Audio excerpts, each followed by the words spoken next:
मेरा नाम सुनैना है और मैं अपने खानदान की सबसे खूबसूरत लड़की थी। मुझे अपनी खूबसूरती पर बड़ा गुरूर था।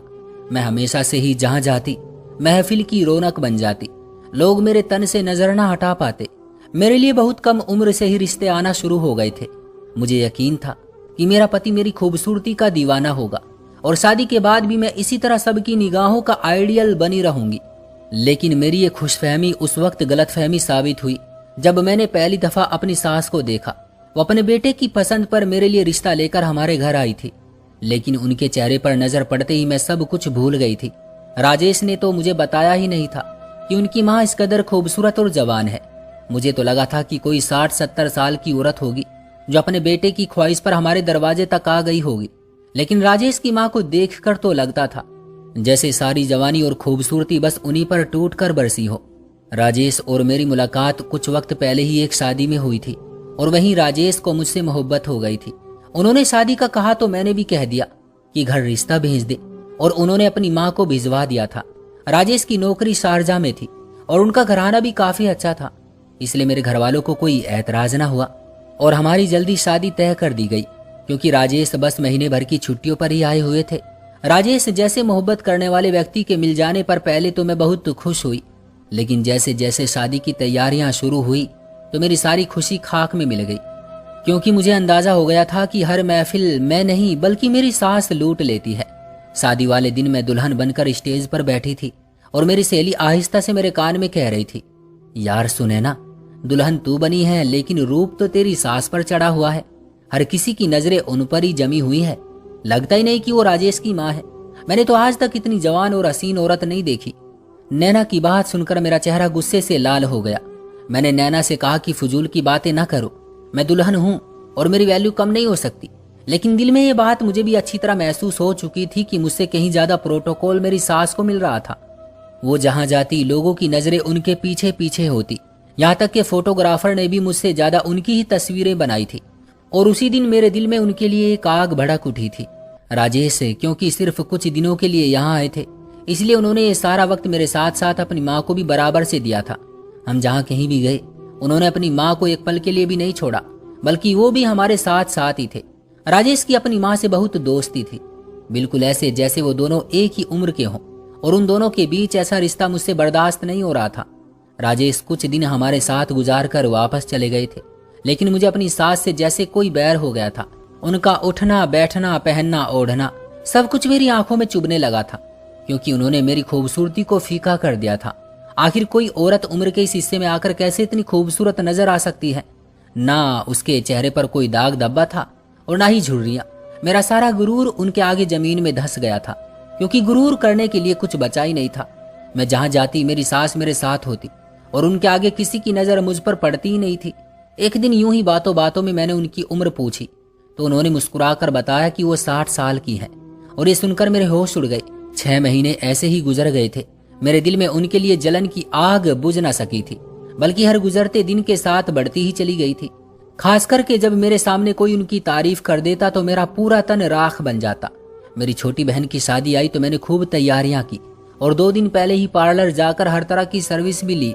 मैंने सोच लिया था कि मैं इस दफा अपनी सास को खूबसूरती में मात देकर रहूंगी, लेकिन एक दफा फिर मैं गलत साबित हो गई थी। मैं पूरी तरह तैयार होकर अपने कमरे से निकली। गुलाबी रंग के जोड़े पर मैंने न सिर्फ बहुत कीमती जेवर पहना था, बल्कि बहुत महारत से मेकअप भी किया था, और मुझे यकीन था कि आज मैं सबसे हसीन लग रही हूँ।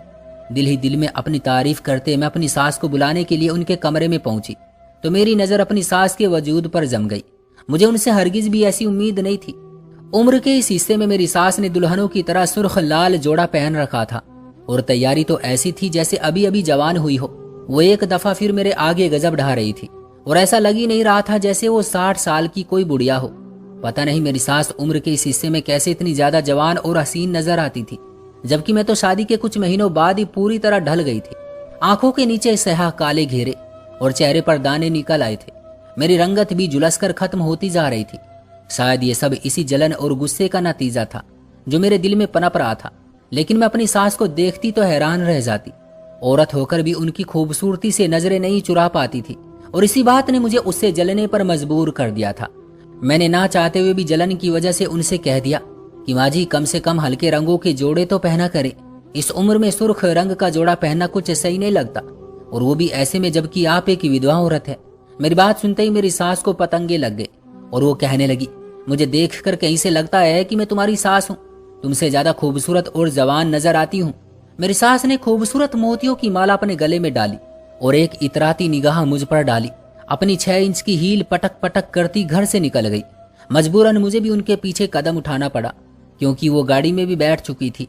कहने को तो वो मेरी सास थी, लेकिन कोई मॉडल नजर आती थी जो 60 साल की उम्र में भी ऐसे चौक चौबंद थी कि मैं उन्हें देखकर हैरान हो जाया करती। और मैं ही नहीं, उन्हें देखकर तो दुनिया हैरान थी। जिसको उनकी सही उम्र का पता ना होता वो तो उन्हें कोई 20-25 साल की जवान हसीना ही समझता। आधे घंटे बाद हम दोनों जब शादी हॉल में पहुंचे तो मेरी माँ मुझे देखकर गुस्से में कहने लगी, तेरी सगी बहन की शादी है और तू सबसे आखिर में आ रही है। मैंने एक नजर अपनी सास की तरफ डाली और इशारे से कहा कि इनका सजना संवरना खत्म हो तो मैं घर से निकलती ना। माँ ने मेरी सास को देखा तो उनकी आंखें खुली की खुली रह गई और वो हंसकर कहने लगी, सुने ना, एक तेरी सास की जवानी नहीं जाती, ये तुझसे भी ज्यादा खूबसूरत लग रही है। माँ की बात सुनकर मुझे और भी गुस्सा आ गया था। मेरी सास की वजह से मेरी बहन की शादी का पूरा मजा खराब हो गया था। हर कोई उन्हें देखकर उनकी तारीफों में जमीन आसमान एक कर रहा था। किसी को यकीन ही नहीं आ रहा था कि वो मेरी सास है। मैं जो पिछले 2 महीने से शादी की तैयारी कर रही थी, किसी ने नजर भरकर भी मुझे नहीं देखा था, क्योंकि सबकी तवज्जो तो मेरी सास ने खींच ली थी।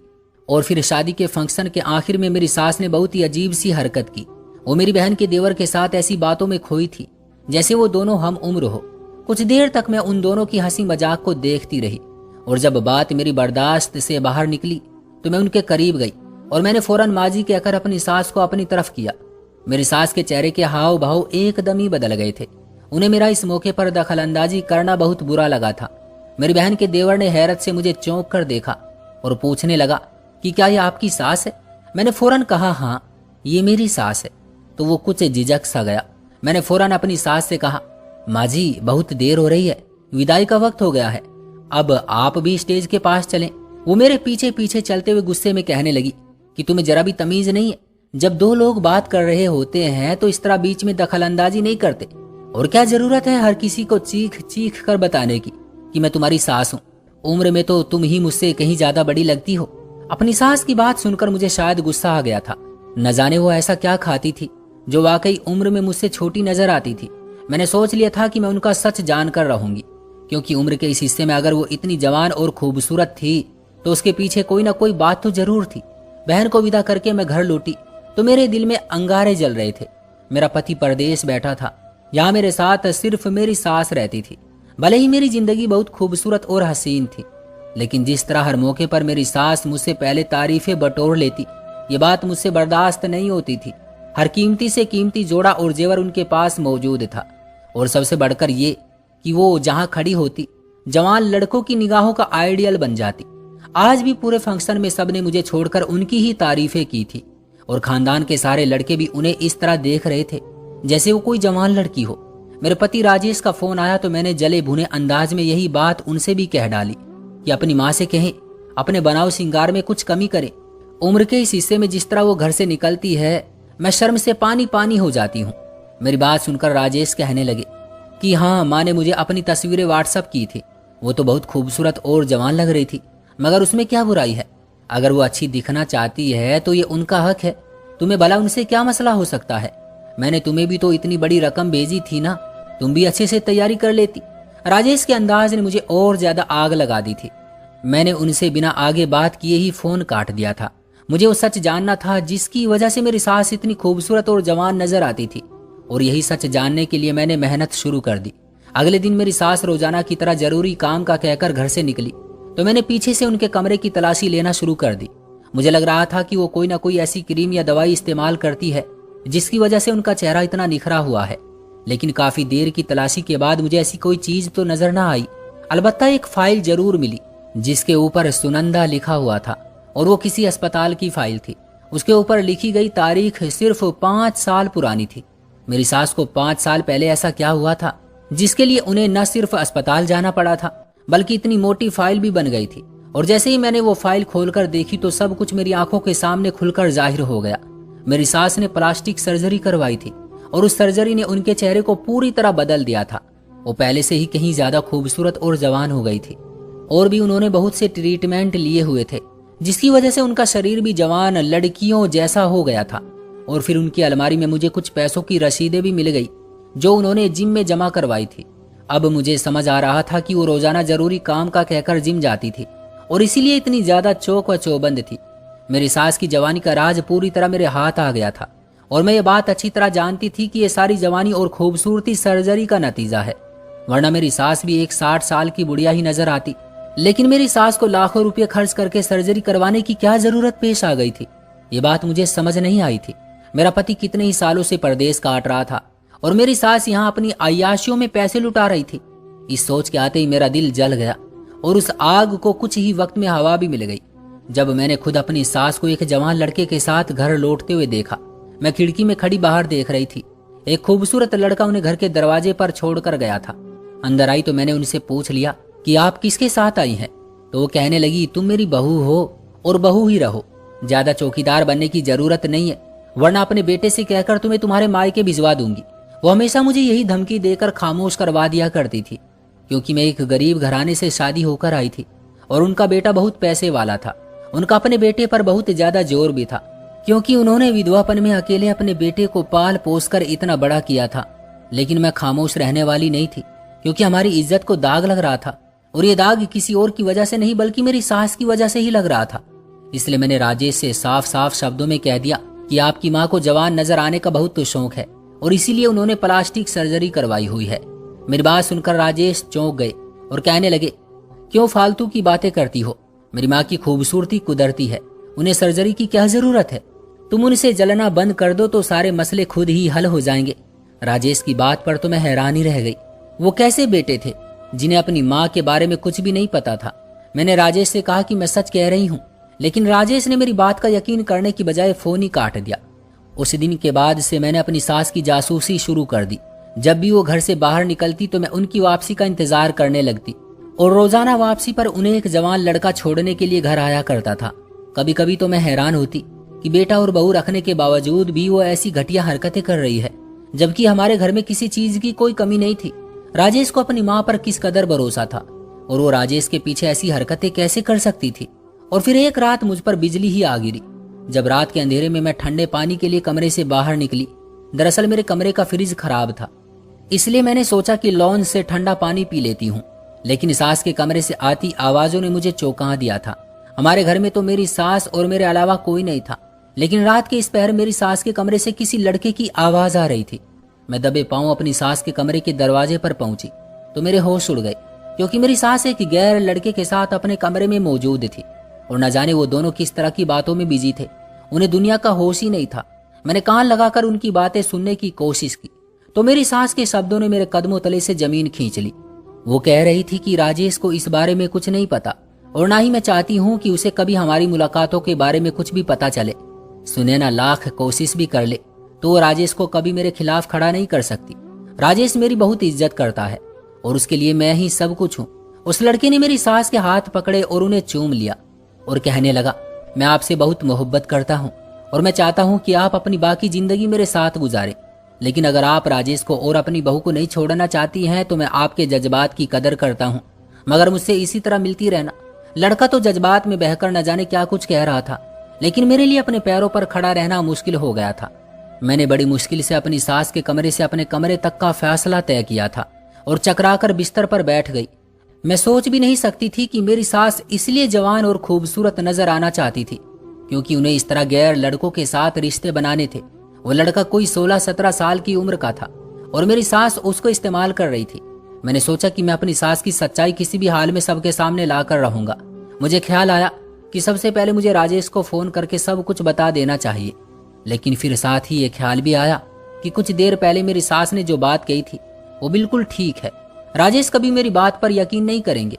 उनकी नजर में तो उनकी माँ एक नेक और पाकीज़ा औरत है।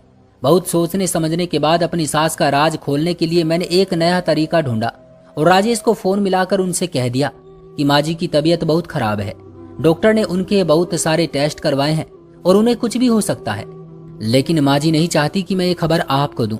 आप कुछ दिन के लिए खामोशी से वापस चले आए। अपनी माँ की बीमारी का सुनकर राजेश के होश उड़ गए और वो कहने लगे, तुम फिक्र ना करो, मैं अगली फ्लाइट से कुछ दिन के लिए वापस आ रहा हूँ। माँ को इस बारे में कुछ भी ना बताना, मैं वहां खुद आकर खुद उनसे मिलूंगा और फिर सब कुछ ठीक हो जाएगा। मैंने अपने हिस्से की चाल चल दी थी, क्योंकि यही एक तरीका था जिससे मैं अपनी सास की सच्चाई अपने पति के सामने ला सकती थी। और उन लड़कों को भी मेरी सास की उम्र का सही अंदाजा हो जाता। जब वो राजेश को देखते तो उन्हें खुद ही पता चल जाता कि मेरी सास की उम्र क्या होगी। अगली शाम राजेश वापस आ गए। मैंने उन्हें खामोशी से अपने कमरे में बैठा लिया और साथ के कमरे में ये कहकर ना जाने दिया कि वो अभी दवा खाकर सो रही है। मुझे सही वक्त का इंतजार था। मैं जानती थी कि वो लड़का रात को ही उनसे मिलने आएगा। और जैसे ही रात के 12 बजे मुझे महसूस हो गया कि मेरी सास के कमरे में वो लड़का आ चुका है। मैंने तुरंत राजेश से कहा कि माँ जी के जागने का वक्त हो गया है, चले उनके कमरे में चलते हैं। मैं दिल ही दिल में बहुत खुश थी, क्योंकि आज न सिर्फ मेरी सास का सच खुलने वाला था, बल्कि शायद हमेशा के लिए मेरी उनसे जान भी छूट जाती। और राजेश को इस बात का यकीन भी आ जाता कि मेरी सास ने उनकी मेहनत की कमाई को अपने चेहरे पर लगा डाला है। जैसे ही मैं और राजेश कमरे में दाखिल हुए तो मेरी सास के होश उड़ गए, क्योंकि वो उस लड़के के साथ बैठी हुई थी और वो लड़का उनके कांधे पर सर टिकाए बैठा था। कुछ देर तो राजेश सौकड़ हो गए और फिर कहने लगे, माँ ये सब क्या हो रहा है और ये यहाँ क्या कर रहा है? क्या आपका अब भी इससे वास्ता मतलब है? राजेश की बात सुनकर मैं हैरान रह गई थी। क्या उनकी माँ का बहुत पहले से ही इस लड़के के साथ संबंध था? क्या राजेश इस बात को पहले से ही जानते हैं? राजेश की माँ की आंखों में आंसू आ गए और वो कहने लगी, मैं क्या करूं बेटा, खून की मोहब्बत नहीं जाती और ये तो मेरा सगा बेटा है, मैं कैसे इसे मुंह फेर सकती हूँ। अपनी माँ की आंखों में आंसू देखकर राजेश खामोश हो गए और कहने लगे, ठीक है, अगर आप इससे मिलना चाहती हैं तो मिल सकती है, मुझे कोई ऐतराज नहीं। माँ बेटे के बीच होने वाली बातचीत ने मुझे हैरान कर दिया था। वो लड़का मेरी सास का सगा बेटा था तो क्या राजेश का भाई था?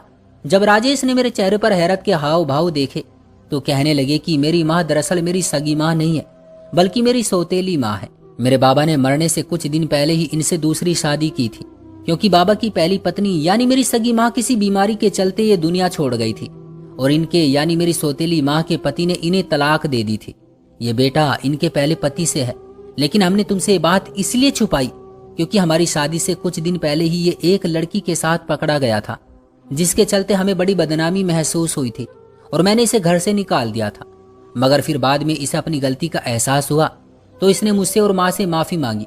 माँ ने तो इसे माफ कर दिया, लेकिन मेरा गुस्सा अभी भी उतना ही था। इसलिए मैंने माँ से कह दिया था कि आइंदा ये इस घर में दिखाई नहीं देना चाहिए। मगर शायद मैं गलत था। औलाद चाहे जैसी भी हो, माएँ उन्हें चाहकर भी नहीं छोड़ पाती। मुझे लगा कि शायद इसीलिए मेरी सास जवान नजर आती थी, क्योंकि वो मेरी सगी सास नहीं थी। लेकिन फिर मेरी सास ने बताया कि कुछ समय पहले उनका मुंह पूरी तरह जल गया था और उन्हें प्लास्टिक सर्जरी करवानी पड़ी थी। उन्होंने ये खूबसूरती के लिए नहीं, बल्कि अपने चेहरे को ठीक करवाने के लिए करवाई थी और इस बात को मुझसे इसलिए छुपाया था क्योंकि उन्होंने ये बात अपने बेटे को भी नहीं बताई थी। और राजेश को अपनी किसी तकलीफ के बारे में ये सोचकर नहीं बताती थी कि वो बहुत दूर रहता है। आज सारा सच खुलकर मेरे सामने आ गया था, लेकिन सच वो नहीं था जो दिखाई दे रहा था। मैंने हर बात को अपनी मर्जी और अपने हिसाब से जोड़कर कहानी बनाई थी, जबकि असल कहानी तो बहुत ही अलग थी।